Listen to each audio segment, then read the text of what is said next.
Kemarin itu ada dua kelompok mbah-mbah ini, ada kelompok lansia. Itu sama-sama menyerang keluarga Pak Jokowi. Yang satu mengadukan Gibran, katanya KKN dan TPPU. Yang satu itu menggugat Pak Jokowi karena pakai pakaian Amangkurat satu. Iki lansia-lansia ora digawean iki. Ternyata hari ini malah KKN-nya lebih gawat. Selama pemerintahan Jokowi, KKN makin ganas, berlipat ganda, makin parah dan vulgar. Ini pakaian daerah raja-raja. Raja Amangkurat pula lagi pengkhianat nomor 1 di Indonesia.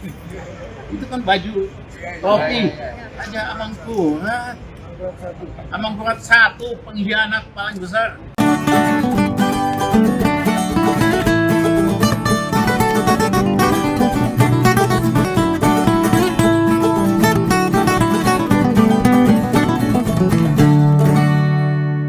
Halo, ketemu lagi di Ngompol Ngopini Politik bersama Om Begawan. Nah, ini kemarin itu loh.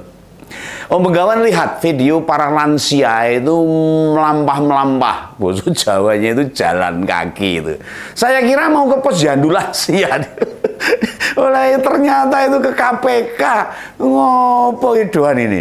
Mereka itu diantaranya itu Mbah Amin. Mbah Amin Rais lah biasa. Sama Pak Rizal Ramli. Serta beberapa lansia lainnya. Ada itu mak-mak juga itu. Dan ada mahasiswanya juga. Cuma dari kelompok mereka juga. Mau mendukung para lansia mbah-mbah ini. Mbuh ngopo ya, karepe ngopo ini. Salah jalan loh mereka itu ke KPK itu. Harusnya ke posyandu lansia. Kontrol tekanan darah, apa cek tensi gitu loh. Gula darah dan pemeriksaan standar lainnya biar sehat. Ngapain ke KPK itu? Mau lapor? Lapor apa lagi? Mereka itu di luar teriak-teriak kalau KPK menolak mereka. Ya, syukur. Dan sementara itu, Pak Ali Fikri bilang itu, katanya mau mengadu mereka itu. Begitu diarahkan petugas, mereka batal mengadunya itu. Lah kok iso kaya ngono ki opo ini? Ini Pak Anies, Pak Amin Rais dan Pak Rizal itu mau mengadu. Mau mengadu atau mau mengadu? Atau mau mengadu-adu? Ini harus dijelaskan dulu ini. Kasihan itu petugas KPK itu. Soalnya antara mengadu atau mengadu-adu itu beda maknanya, beda artinya. Nah, kalau pernyataan mereka itu mengadu atau melaporkan, ya begitu keluar ketemu wartawan, ya harusnya dia ngomong, malah mengadu-adu. Tahu mengadu-adu itu? Basa Jawa itu sambat, pradul. Kalau lebih ekstrimnya itu tumbak cucuan itu.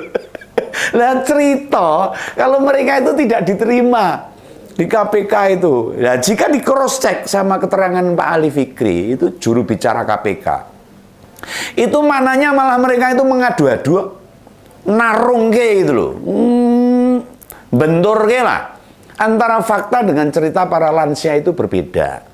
Lah mbok yo wis to mbah ini. Ini jenengan itu sudah pada lansia loh, wis uzur gitu loh. Ingat umur tuh, mendekat pada Tuhan. Bukan malah mengikuti jalan sing ranggenah itu loh. Ini Om Begawan ini yang generasi muda malu sendiri. Nah ini agak mengejutkan juga ini. Jelang Pilpres tahun depan ini, lah kok yang jedul, yang paling bedunduk dan tidak suka sama pemerintah, ya kebanyakan para lansia-lansia ini, para tua-tua ini, ya yang muda-muda itu kepada kemana? Nah sudah gitu, yang dituduh sama Pak Jokowi juga orang genah, asal jeplak, sak geleme dhewe. Lah gimana tidak asal jeplak? Pak Rizal mengatakan kalau presiden punya cita-cita jadi raja di Indonesia. Dan kebetulan pas 17-an kemarin itu Pak Presiden memakai kostum raja Amangkurat. Amangkurat 1 itu. Nah, oleh Pak Rizal, kostum Pak Jokowi disebut pakaian Amangkurat 1 Yang mana dia adalah pengkhianat bagi Nusantara. Itu ceritanya Pak Rizal. Nggak usah dijelasin saya ini. Ini dijelasin saya ini. Janjane Pak Rizal ini sempat baca sejarah apa enggak? Nah, minimal sejarah zaman Mataram kuno. Mataram itu pernah baca enggak? Pakaian raja itu biasanya tidak berubah-ubah loh. Raja pengganti juga memakai kostum yang sama. Berdasarkan penuturan teman saya yang paham tentang sejarah keraton Mataram, yang tahu mengenai kerajaan Kasunanan, pakaian Raja Amangkurat yang dikenakan Pak Jokowi itu, atau sebutan nama pakaiannya Ageman Songkok Singkepan Agung namanya itu dipakai Raja Amangkurat I, Pakubuwono I sampai Amangkurat atau Pakubuwono X, PB 10 tuh. Ini harusnya paham loh. Lah masa sudah ganti 10 raja semuanya pengkhianat hanya karena pakaian yang dikenakan Pak Jokowi dalam upacara hari ulang tahun kemerdekaan RI yang ke-78. Ngawur ini Pak Rizal ini. Ini keturunan maupun Amangkurat bisa marah loh kalau caranya begini. Jadi tidak bisa dianggap kalau pakaian itu hanya identik dengan baju kebesaran Amangkurat satu saja. Pak Rizal loh yang bilang pengkhianat loh, bukan Om Begawan loh, bukan saya nih. Lalu kenapa? Dengan Pakubuwono ke-8 yang sekarang jadi raja pakaiannya berbeda. Ya karena Ageman Songkok Singkepan Agung itu berganti sejak Pakubuwono ke-11. Nah, baju ageman yang dipakai oleh para raja Pakubuwono Surakarta Hadiningrat dalam acara enggar-enggar Soho Tedak Loji itu ada maknanya, orang ngeri dipakai. Jadi itu bukan pakaian sehari-hari raja.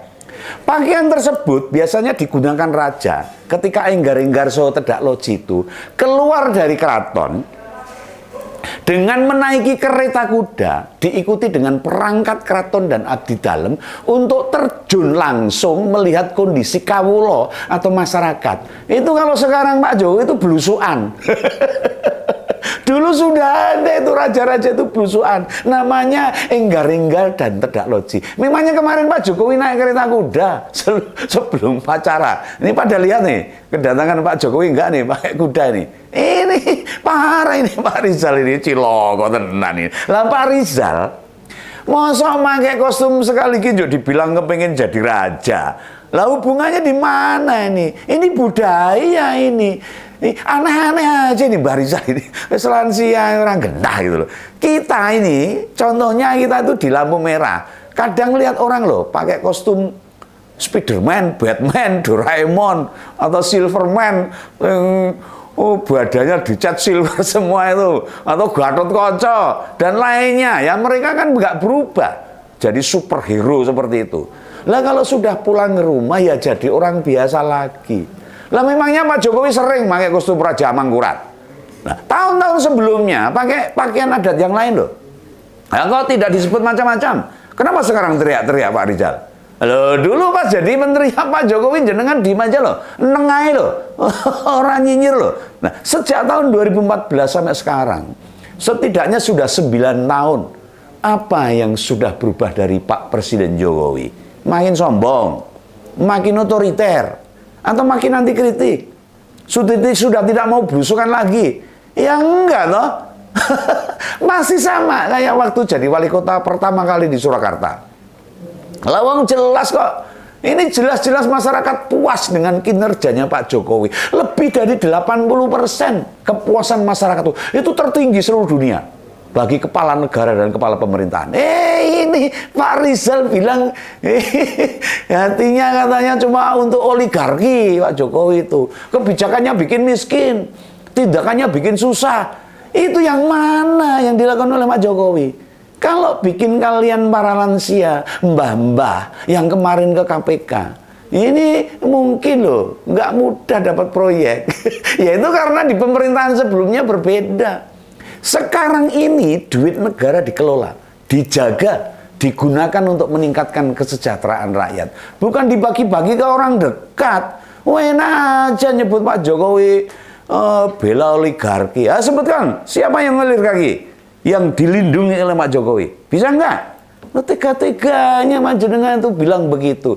Selain belain asing, Belain negara Cina katanya. Mana kebijakan yang menunjukkan beliau begitu? Membela asing dan membela negara Cina. Oh, rene itu. Ayolah. Kalian yang sudah jadi kakek-kakek, yang tua-tua dan lansia ini, sadar diri dong. Introspeksi. Sebutkan kepentingan Cina yang dapat karpet merah di sini apa? Oh, enggak ada. Cek saja. Apa konsesi atau kewajiban perusahaan Cina yang beroperasi di sini? Bisa menunjukkan enggak? Oh, jangan asal jeplak loh ini. Kalau asal bicara, ini cucu saya aja bisa asal ngomong. Yang TK itu bisa. Gampang orang bayar kok. Apa enggak nyimak itu? Kritik Pak Faisal Basri. Soal hilirisasi nikel. Itu dibantah rame-rame.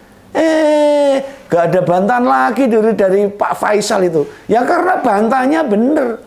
Nah, selain oligarki, kok privat bisa dikembalikan ke pangkuan Ibu Pertiwi?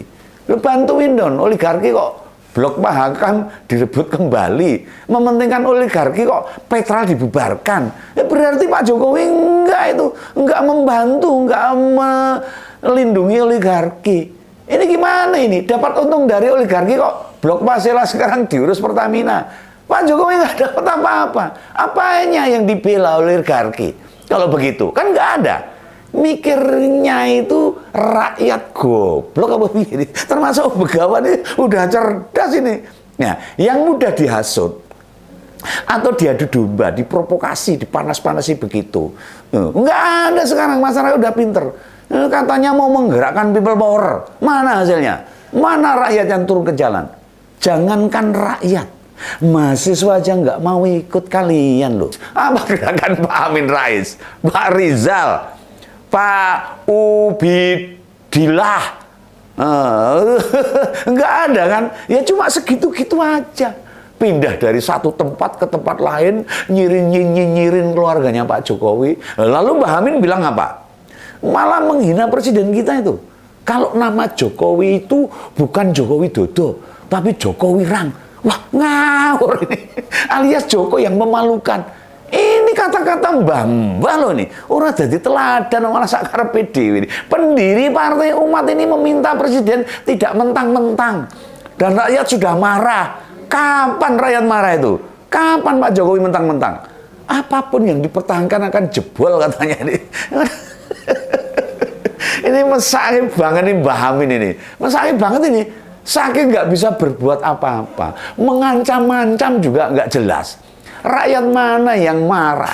Nah, marah kok nggak ada demo, eneng-eneng loh. Marah kok nggak ada yang turun ke jalan. Berarti ya aman-aman dan nyaman saja. Marah kok yang penuh malah tempat wisata, kuliner banyak pengunjung. Lagi marah kok tempat kuliner kebak orang jajan itu. Gue marah mau lapar. Tapi para politisi kotor ini yang marah ini. Iya, para politisi yang kotor-kotor itu, yang suka menggerogoti uang-uang negara dan tidak bisa lagi menggerogoti proyek negara. Nah ini, ingat ini. Ini harus diingat tuh. Siapapun yang main-main dengan duit APBN, ya urusannya dengan hukum. Pak Jokowi anti korupsi. Iya, nah? Oke lah, kalau gitu kita kembali ngopi lagi. Sampai jumpa di ngompol-ngompol berikutnya. Tetap di Ngopi di Politik. Salam Begawan. Sampai jumpa.